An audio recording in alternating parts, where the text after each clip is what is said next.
bossing, magandang tanghali sa lahat. Diyos mo yung marimar. So, today is Monday mga boss. Balik sa paghahanap buhay. So, himas day ngayon mga bossing, no?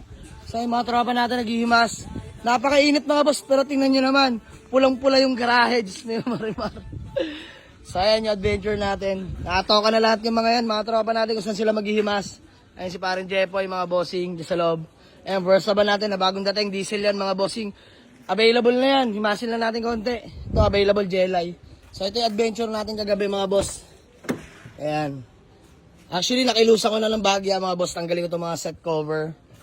Mga bossing, gano'n kasariwa. Ito pala yung natatanggal ko. Sheesh! Sobrang sariwa na mga bossing. Diyos mo yung marimar. Ayan, tinanggalan natin yung iba dyan. Tapos, detailing na lang to interior. Ganda. Sariwa, mga boss. Pangit kasi na ito, nakakaluma, mga bossing. Tanggalin na natin yan. Tapos linis konti. Let's go. Yun no? Grabe. Fresh pala mga upuan mo. Adventure. So tinanggalan namin. Ilang kaya RC set cover mga bossing. Panalo. Ang ganda ng mga upuan mga bossing oh. Nakakaluma yung set cover na to itim. Ayan, binabakim na lang mga boss. Detailing na lang to.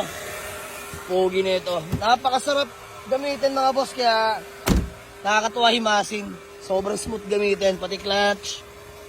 Ito, di pa lugaw mga boss, oh. Tigas pa niyan.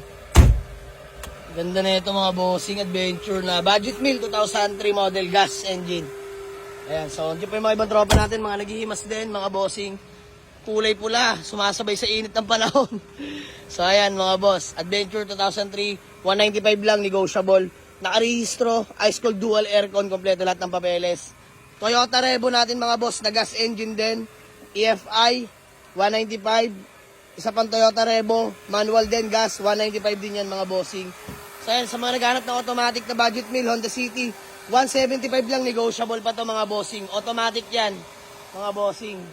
So yan, bursaban natin mga bossing. Mamaya labas natin yung presyo. Kakauwi lang nito galing long drive. Ayan, nag-outing sila Boss D. Brand new lahat ng goma mga boss. Makakapal yan, sobrang tino na ito mga bossing. Nag-norte na naman to. Ayos na ito. So yan, just natin, available yan mga bossing. Naka-push start na nga rin pala yan. Hinimas na natin, pinagawa na natin lahat mga bossing. So yan. Ito, for himas din muna mga bossing. Adventure bayad na, hinimas na parin Jepoy. Ayan, Laser Pizza Pie, 95k, negotiable, carb type, power steering mga boss. Ayan, GX natin, available mga boss. Automatic yan na 2006. 145k, negotiable mga bossing. So ayan, naghihimas na kami. Pwede na to, maya mga boss, kahit mga hapon, punta na si garahe. All units are still negotiable, mga boss, upon viewing. Ayan o, sipag ni Aris o. Kakabalik lang sa garahe, let's go! Kakatapos lang naman na araw mga bossing. So, banat na ulit kami ngayon. Ayan, buying pa kami mga boss, baka may binibenta kayo, puntahan namin mamaya. Let's go. Peace out.